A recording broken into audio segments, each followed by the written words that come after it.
درسقرآن.com کے ہفتہ وار پروگرام تجزیے بھی ہم حاضر ہیں۔ اس وقت ہم موجود ہیں یورپ کے ملک بیلجیم میں۔ ہمارے ساتھ برطانیہ سے آنے والے معروف مفتی اسکالر مفتی احمد عفنان صاحب موجود ہیں۔ السلام علیکم مفتی صاحب۔ وعلیکم السلام ورحمۃ اللہ۔ کیسے ہیں مفتی صاحب؟ الحمدللہ۔ مفتی صاحب آپ برطانیہ میں رہتے ہیں، بیلجیم میں کیسے؟ آپ کے بلانے پر دراصل ایک بڑے عرصے سے خواہش تھی، اور ماشاءاللہ آپ بھی اور چند علماء بھی ساتھ ہیں، کہ اندلس کا ایک ایسا تعلیمی سفر کیا جائے جس میں ہم اندلس کے ان شہروں سے گزریں جہاں مسلمان زیادہ رہے تھے۔ تو 3 شہر تو معروف ہیں، 3-4 شہر جو بالکل ساؤتھ میں ہیں، جیسے مالقہ ہے، جس کو مالقہ کہا جاتا ہے، مجھے تو اسلامی نام ہی یاد ہے ابھی تک، میں کتاب بھی لکھ چکا ہوں اس کے اوپر، ملاگا، غرناطہ گرانیڈا جس کو کہتے ہیں، اور کورتوبا جس کو قرطبہ کہتے ہیں، اور سیویل جس کو اشبیلیا کہتے ہیں۔ لیکن اس سے پہلے بھی شہر ہیں جیسے بلنسیا، جہاں مسلمانوں کا بہت بڑا قتل عام ہوا تھا۔ اور خیر یہ ایک مقصد ہے کہ انشاءاللہ، اور اس میں ساتھ ہم جتنے ہاں جہاں جا رہے ہیں انشاءاللہ پیرس میں بھی، وہاں بھی جگہ جگہ کچھ نہ کچھ دین کی بات، دعوت پروگرام کرتے جائیں گے انشاءاللہ۔ تو مجھ سے یہ بتائیں کہ مسلمانوں کی جو عظمت رفتہ ہے، جیسے اسپین میں 900 سال حکومت رہی اور یہ سارا، تو اس سے ہم کچھ سبق حاصل کر سکتے ہیں؟ اب دیکھو نا، میں آیا ہوں یہاں پر، تو استنبول گیا، یورپ میں آیا، تو بہت ساری چیزیں، بہت ساری خوبیاں میں نے ایسی دیکھی ہیں، اگر بحیثیت قوم، بحیثیت ملک ہم اس کو اپنا لیں تو ہم اپنی عظمت رفتہ حاصل کر سکتے ہیں۔ بلا شبہ، کوئی شک نہیں ہے۔ اصل میں ایک ہے تھیوری، ایک ہے پریکٹس۔ تھیوری میں تو سقوط اندلس پر جتنی بھی کتابیں لکھی گئی، نفح الدیب سب سے بڑی کتاب تھی 8 جلدوں میں، اس کے بعد دکتور طارق سویدان نے بڑی کتاب لکھی، اور سب نے جتنوں نے بھی لکھا، یا عروج و زوال اسلام کا ایک پورا موضوع ہے، اس پر بہت کچھ لکھا گیا ہے، دنیا نے لکھا ہے، مولانا ابو الحسن ندوی صاحب ہمارے بہت لکھتے رہے۔ اور اس میں جیسے آپ فرما رہے ہیں کہ اللہ سبحانہ و تعالیٰ کا جو معاملہ دنیا میں قوموں کے ساتھ ہوتا ہے وہ صفات پر ہوتا ہے۔ اگر قومیں وہ صفات اپنا لیں تو اللہ تعالیٰ ان کو عروج دیتے ہیں، اور اگر وہ صفات نہ اپنائیں تو صرف یہ کہنے سے کہ نحن ابناء اللہ واحباؤہ، جیسے یہودی کہتے تھے کہ ہم پیارے لوگ ہیں، ہم اللہ کے صحیح مذہب پر ہیں، ہم اللہ تو اللہ ہمیں ہی عروج دے گا، ایسے ہوتا نہیں۔ اللہ سبحانہ و تعالیٰ کا یہ قانون نہیں ہے کہ اللہ صرف اس بنیاد پر ہمیں عروج دے دے۔ اگر ہم اس کا تذکرہ کریں کہ عروج میں وہ 10 چیزیں کون سی ہیں، یا زوال کے اسباب میں وہ 10 اسباب کون سے ہیں کہ جس کو کوئی بھی قوم اپنا لے تو وہ عروج پا لے گی؟ یہ تو انشاءاللہ راستے میں بھی کرتے رہیں گے، خاص طور پہ اندلس مرحوم پہنچ کر بھی۔ لیکن اگر یہاں پر ہم جہاں بیٹھے ہیں ابھی برسلز میں، تو یہاں کی اگر ہم بات کریں، اصل میں یہ ہم بات کرتے ہیں لوگوں کو برا لگتا ہے، لوگ کہتے ہیں کہ آپ دوسری قوموں کی خوبیاں کیوں بیان کریں، ہماری خوبیاں بیان کرو، خامیاں بیان کرو۔ لیکن اگر آپ غور سے سوچیں کہ اگر ہم اپنی خوبیاں بیان کریں، ان کی خامیاں بیان کرتے رہیں، اس سے کیا ہم بہتر ہو جائیں گے؟ یعنی یہ کرنے سے ہوگا کیا؟ آنکھ بند کرنے سے حالات تو صحیح نہیں ہو جائیں گے۔ آسٹرچ سنڈروم کہتے ہیں نا، اپنا سر ہم سینڈ میں ڈال دیں، اور کیا اس سے، یعنی میں بولوں میں بہت اچھا، میں اچھا ہو جاؤں گا اس میں اگر میں اچھا نہیں ہوں؟ تو جو مسلمان کا جو طریقہ ہونا چاہیے، اللہ کے نبی صلی اللہ علیہ وسلم نے فرمایا الحکمۃ ضالۃ المؤمن، حکمت جو ہے مومن کی گمشدہ میراث ہے، جہاں اس کو مل جائے وہاں لیتا ہے۔ تو ہمیں جو کرنا چاہیے وہ یہ کہ قوموں کی اچھی چیزیں دیکھیں اور ان کو اپنائیں، اور ان کی بری چیزوں سے عبرت حاصل کریں۔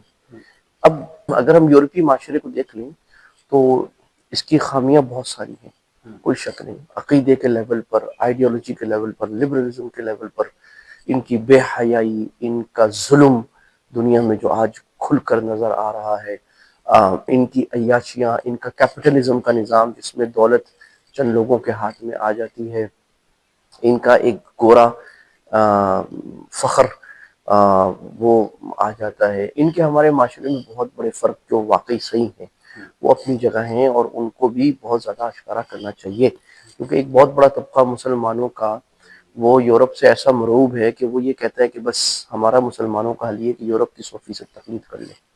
تو یہ تو بالکل غلط بات ہے کہ ہم لبرلز بن جائیں، یا ہمارا وہ آزادی کا نظریہ ہو جو ان کا ہے، اور جو اجتماعیت سے نکل کر انفرادیت کی طرف کا نظریہ جو ان کا ہے، اور یہ ہمیں کبھی بھی مانیں گے نہیں۔ یہ اگر ہم بالکل بھی 100% ان کی بات بھی مان لیں، یہ گوری چمڑی والے ہمیں اپنا نہیں مانیں گے، جو قرآن میں اللہ تعالیٰ نے فرمایا حتیٰ تتبع ملتہم، تم سے کبھی راضی نہیں ہوں گے جب تک تم کے دین پہ نہ آ جاؤ۔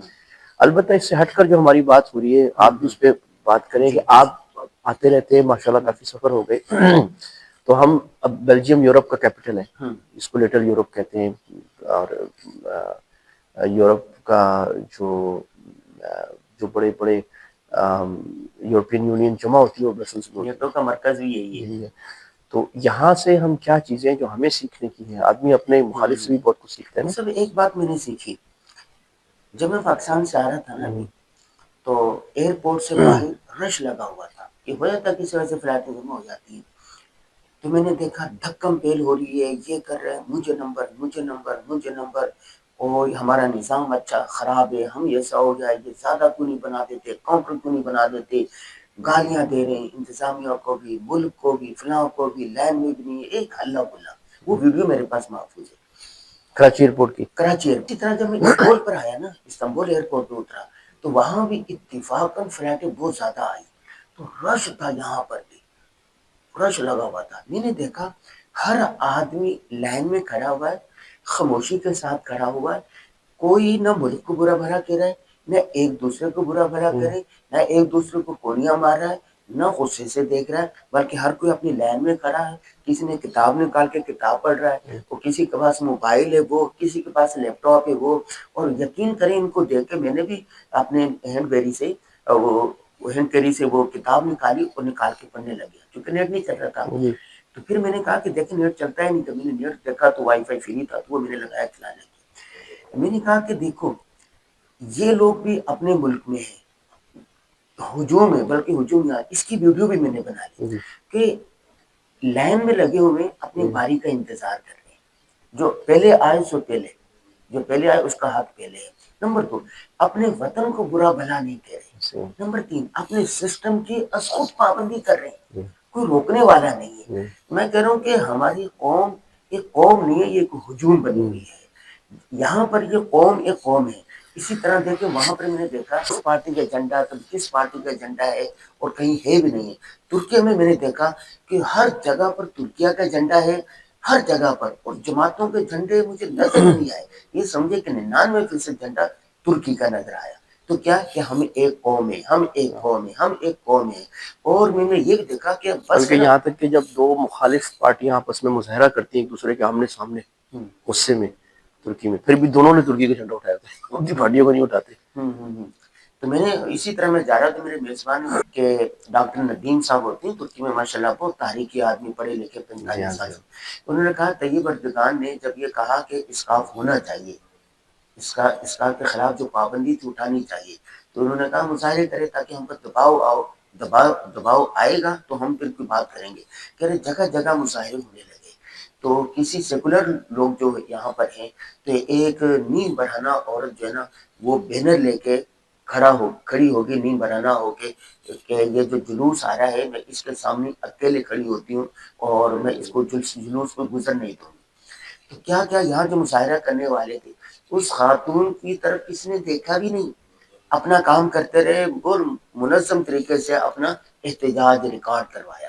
احتجاج یہ نہیں کہا کہ اس کے خلاف یا حکومت کے خلاف یا اسٹیٹ کے خلاف، نہیں، حکمرانوں سے کہا ہمیں اسکارف پہننے کی اجازت دی جائے، جو پہننا چاہتے ہو اس کو نہ روکا جائے۔ اب یہ جو دو باتیں ہیں یہ کس چیز کو ظاہر کرتی ہے؟ ایک، خام خواہ اپنے حکمرانوں پر غصہ نہ کرے، نفرت نہ کرے، وطن کسی ایک کا نہیں، ہم سب کا وطن ہے، اور اپنی لہن کا انتظار کرے، اپنے باری کا انتظار کرے۔ ظلم کی تعریف کیا وضع شیء اعلیٰ خیری مانی، ایک آدمی بعد میں آ رہا ہے پیسے دے کے چلے جاتا ہے تو یہ بھی تو ظلم ہے نا۔ یہاں پر امیر غریب سب کو میں نے اپنی لائن میں لگے دیکھا۔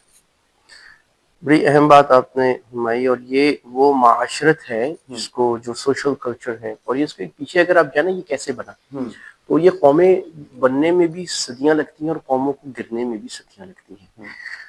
یہ جو لائن میں لگنا ہے یہ 100 تربیت کی ایک تربیت ہے، اگر ہماری قوم اس کو سیکھ جائے، لیکن یہ کیوں نہیں ہوتی؟ جیسے آپ نے بھی مثال دی، اسلام میں بھی نا حضور صفے سیدھی کرو۔ جی ہاں۔ دوسری بات یہ ہے کہ ہمارے مفتی تقی صاحب فرماتے تھے کہ سنا ہم نے کہ بھئی یہ لائن توڑنے میں متعدد گناہ ہیں، اچھا ہاں، اس کی پہلی وجہ یہ تو ہے حق تلفی. بھائی اگر آپ میرے سے آگے لائن میں لگے ہوئے ہیں، میں آپ کے پیچھے لگا ہوں اور میں لائن توڑ کے آگے جا رہا ہوں، یا گاڑی میں ٹریفک میں آپ لگے ہوئے ہیں اور میں رانگ وے سے گھوم کر کے آگے جا رہا ہوں اور بڑا چودھری بن رہا ہوں کہ میں بڑا کمال کر دیا. اور تو شیخ الاسلام صاحب کو میں نے خود لائن میں کھڑے ہوئے دیکھا ہے. کیا بہت دفعہ میں نے سفر میں ساتھ دیکھا ہے کہ اس کا مطلب ہے میں نے آپ کا حق مار دیا، اور کسی کا حق مارنا حرام ہے. ظلم ہے. دوسری بات یہ ہے کہ میں نے قوم کا جو ایک نظم ہے اس کو توڑا، اجتماعی نظم تو اجتماعی نظم کو توڑنا حرام ہے. تیسری بات یہ ہے کہ یہ اصول بنے ہوئے ہیں، قانون بنا ہوا ہے کہ آپ لائن نہیں توڑ سکتے، تو قانون کو توڑنا حرام ہے. یہ کبیرہ گناہ ہے. ہم تو چھوٹے چھوٹے ٹوپی نہ پہننے پہ ایک دوسرے کو برا بھلا کہہ رہے ہوتے ہیں، تو یہ کبیرہ گناہ ہے. تو یہ ہے. دوسری بات یہ ہے کہ سوچنا چاہیے کہ ان کی تربیت کیوں ہے. ان قوموں کی تربیت صبر کی گئی ہے، پیشنس کی، بچپن سے کی گئی. بچپن سے کی گئی ہے.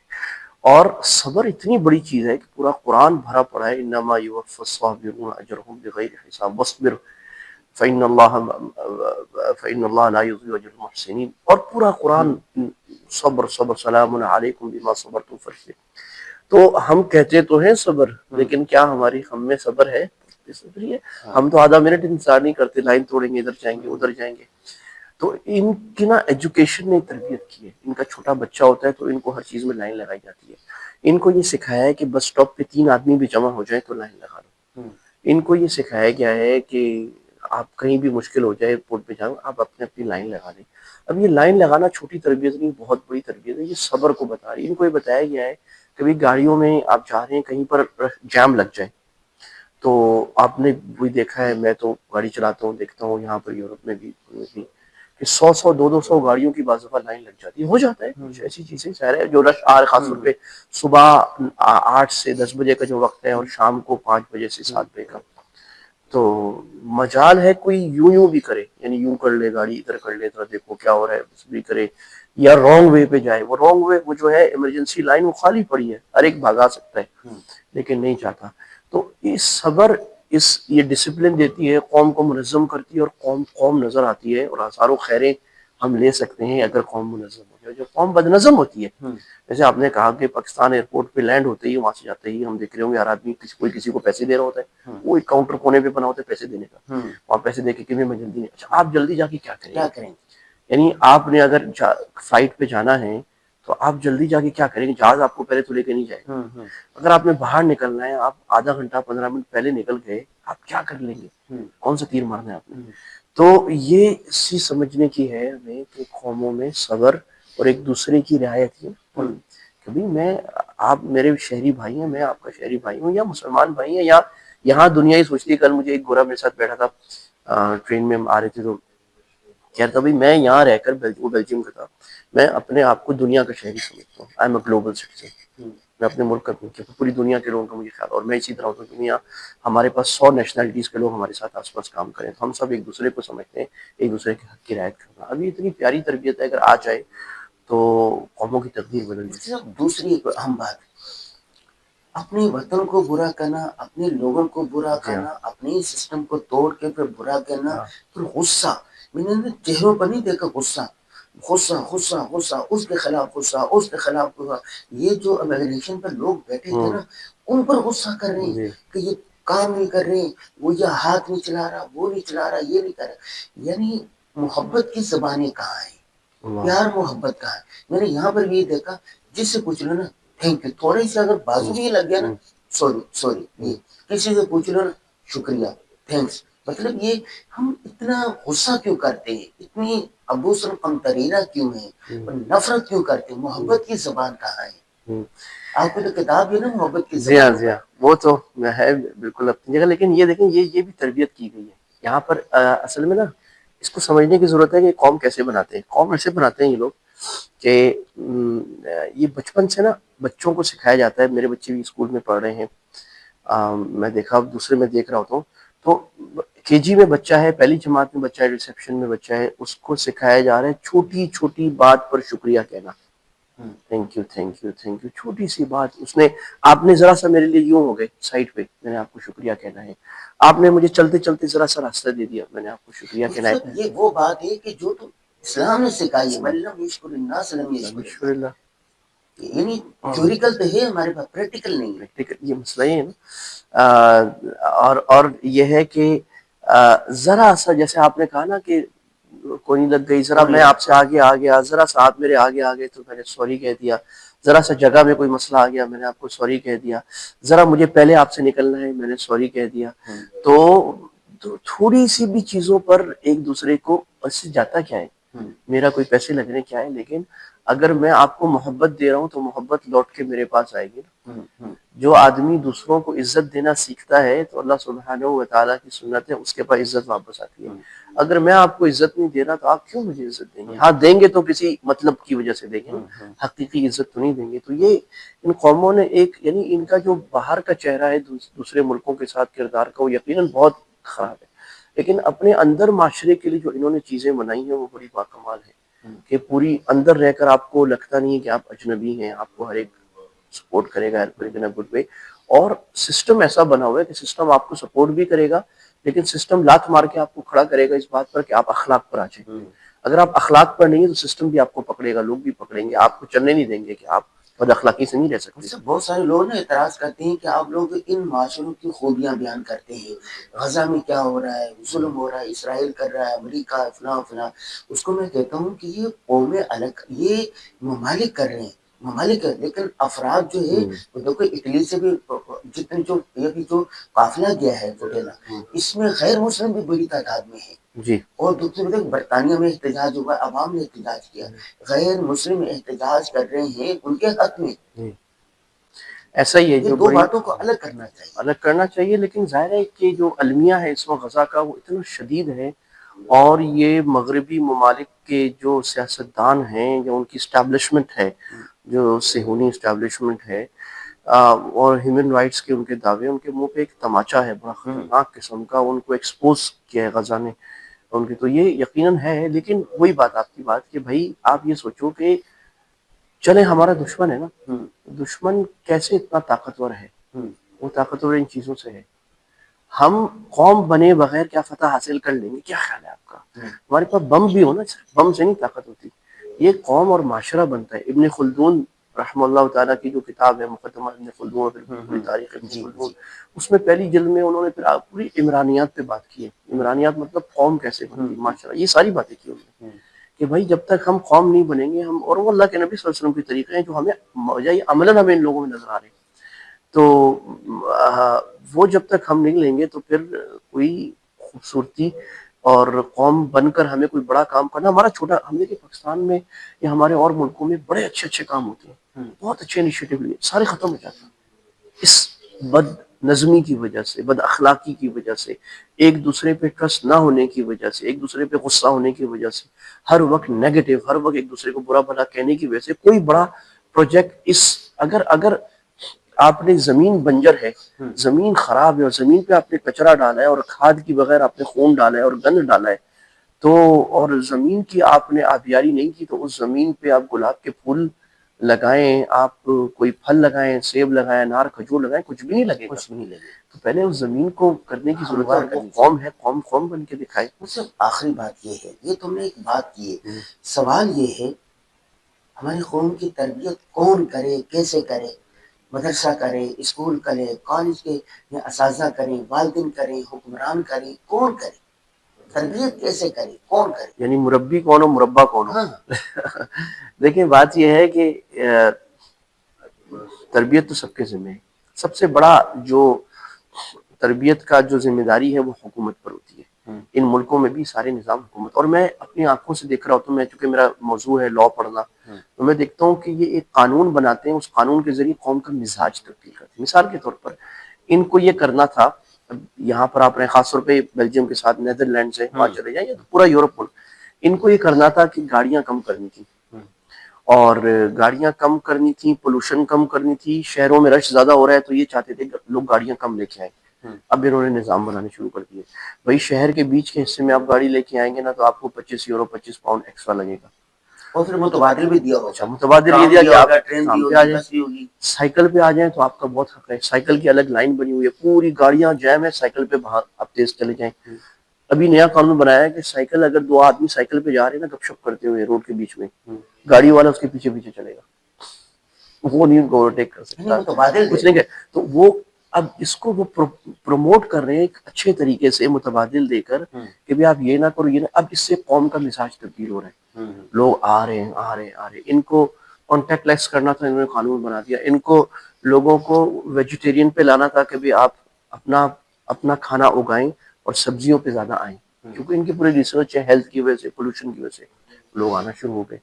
تو قانون جو ہے نا صرف وہ ہتھوڑا نہیں مارتا ہے، قانون آلٹرنیٹ دے کر ایک چیز کو سافٹلی یعنی محنت کرتا ہے، ان کے ساتھ سپورٹ کرتا ہے. نیچے ان کی ایجوکیشن کام کرتی ہے، یعنی ان کی آپ دیکھیں ہر محلے میں ایک لائبریری بنی ہوئی. میں کل بھی لندن میں تھا تو میرے پاس کچھ وقت تھا ابھی ٹرین میں، تو میں وہاں مجھے پتا لائبریری میں دیکھی لائبریری تھی ہر محلے میں. اور وہ اتنی عالیشان لائبریری، عالیشان کا مطلب ہے کہ کتابیں. اب وہاں میں نے غزہ پر ایک نارمل فکشن کی کتاب پڑھنی شروع کر دی. وہاں 1 گھنٹہ میں نے وہاں پڑھ لی. انٹرنیٹ ہے، کافی ہے، بہت سستا کھانا، والنٹیئرز رضاکار وہ اپنے محلے کی لائبریری میں وقت دے رہے ہیں، کھانا بنا بھی رہے ہیں، کھانا سرو بھی کر رہے ہیں، کافی مفت کی دے رہے ہیں آپ کو، اور بہت یعنی صحت افزا کھانا. اور آپ کو بیٹھ کے مجھے وہاں سے ایک کلاس پڑھانی تھی، وہی بھی بیٹھ کے پڑھا لی. وہاں جو لوگ جن کو کوئی مسائل ہے وہ بیٹھے ہیں، کچھ لوگ بیٹھے ہیں ان کے مسائل حل کر رہے ہیں، آ جاؤ بھی مفت کے مشورے. یہ ہے یہ نظام چھوٹے چھوٹے ان کی. آپ لائبریری میں یا مسجد کے باہر بھی آپ دیکھنے لگا ہوگا، آپ پہ چلے جائیں 10 20 40 پوسٹر لگے ہوئے. آپ کو دماغی مسئلہ ہے، یہ نمبر ہے یہاں کال کریں. آپ کا کھانا پورا نہیں ہو رہا، یہاں فون کریں، ہمارے پاس آئیں بات کریں. آپ کو بچوں کے اسکول کا مسئلہ ہے، یہاں بات کریں. اور یہ سارے رضاکار ہیں، یعنی رضاکار یا نیم رضاکار ہے. تو صرف حکومت کچھ نہیں. اب پہلی بات کریں کہ حکومت کی ذمہ داری ہے، حکومت فیسیلیٹیٹ کرتی ہے. حکومت کے جو کارکن ہیں وہ عوام ہے، ہر وقت پیڈ لوگ نہیں کریں گے. رضاکار عوام اگر یہ نظام دکھائے کہ ہم میں سے ہر آدمی اپنا کچھ وقت نکالے گا لوگوں کی بہبود کے لیے. میرے پاس 2 گھنٹے، ان کے پاس آپ بتا دو آپ کے پاس 2 گھنٹے، یا آپ کو بولیں گے چلو یہ کام کر لو. آپ بولو میرے پاس 100 گھنٹے مہینے کے، بولو گے یہ کام کر لو، پورا ہوتے. ہر چیز کے لیے ایک سسٹم ہے. اس میں ہمیں سسٹم بنانے کی ضرورت ہے مانیٹرزم کی. ایک بات اور بھی ہے، ہر آدمی آپ پتہ کیا کہتا ہے، یار وہ کر رہا ہے، وہ کر رہا ہے، اس نے گالی دی ہے، اس نے یوں کیا، اس نے نیم توڑی ہے.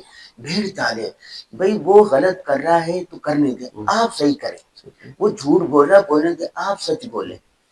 وہ غصہ کر رہا ہے لیکن آپ نے غصے کا جواب محبت سے دینا ہے. میں کہوں کہ اگر ہم ہر آدمی اپنے گریبان میں جھانک لے اور وہ صحیح معاشرے کے قائد تو فرد ہی ہے نا. نتی حال کی جب اپنی خبر نہیں دیکھتے اوروں کیا ہے وہ ہنر، پڑی اپنی برائیوں پر جب نظر تو نظر میں کوئی برا نہ رہا. تو یہ جو ہے نا کہ میں ابھی بھی مطلب یہ بہت ایک بات ہے کہ ہم جب بیٹھتے ہیں تو ہم دوسروں کی برائیاں، وہ یہ کر رہے ہیں، وہ یہ کر رہے ہیں، وہ کر رہے ہیں. یہ بڑا ہمارا محبوب مشغلہ ہے، یعنی ہول سیل غیبت، جو اللہ کے نبی صلی اللہ علیہ وسلم فرما رہے ہیں کہ ایسا ہے جیسا کہ مردہ، قرآن کہہ رہے ہیں مردہ گوشت کھانا، اور اللہ کے نبی صلی اللہ علیہ وسلم فرما رہے ہیں کہ اتنا خطرناک گناہ ہے جیسے ماں کے ساتھ کوئی آدمی غلط کرے. اب یہ ہمیں اندازہ نہیں ہو رہا کہ ہم شرعی گناہ کر رہے ہیں اور ہم اس کو اپنے قوم کا حصہ سمجھ رہے ہیں. تو یہ بڑی اہم بات آپ نے فرمائی کہ اگر ہم یہ کریں نا، ہر آدمی اپنا حق ادا کرے، دوسرے کو نہ کہے یہ انگلیاں 4 میری طرف ہے نا، تو یہ قوم بن جائے گی. اور یہ ہوتا ہے ٹریفک پہ، میں نے بہت دفعہ تجربہ کیا ہے. ایک آدمی سگنل توڑتا ہے، باقی اس کے پیچھے جاتے ہیں. اچھا میں نے پھر بہت دفعہ ایسا کہ اگلے والے سگنل توڑے، میں کھڑا ہو گیا. یہ پاکستان کی بات ہے، سارے کھڑے ہوئے تھے تو یہ کھڑے بھی ہو جاتے ہیں. تو آپ کو اچھا لیڈر اس کو کہتے ہیں، ہم جو سمجھتے ہیں لیڈر وہ جو بڑے نعرے لگائے، یہاں پر آپ کو نعرے لگانے والے کتنے ملتے ہیں؟ لیڈر ہے ہی. یہاں پر ہر لڑکا لڑکی، ہر مرد چھوٹے چھوٹے کام کرنے والا وہ لیڈر ہے. وہ اپنا اچھا اسوہ دے رہا ہے تو وہ لیڈر ہے. تو ہم اچھا اسوہ دیں تو اچھا طریقہ اب لیڈر ہے. اچھا ایک بات جو میں نے اور سیکھی، کئی ملکوں میں جانا ہوا، 23 ممالک میں یہاں کے اپنے دوستوں سے اور وہاں کے دوستوں سے بھی کہتا ہوں، ان ممالک میں اور ہمارے ملک میں ایک چیز کا بڑا فرق ہے. ہمارے پاس بڑی مقدار میں موجود ہے، ان کے پاس 9 بنے کے برابر ہے. ہر آدمی اپنے سرکل میں گھوم رہا ہے، اپنے کام میں گھوم رہا ہے. ٹائم نہیں ہے ان لوگوں کے پاس. اب جو ٹائم ہے اس کے لیے، اگر ٹائم بچ گیا اس کے لیے کام تلاش کرتے ہیں، جو کام ہے اس کو وقت پر کرتے ہیں. دیکھیں نا نظام ایسے گھوم رہا ہے. ہمارے پاس کیا وقت ہی وقت ہے.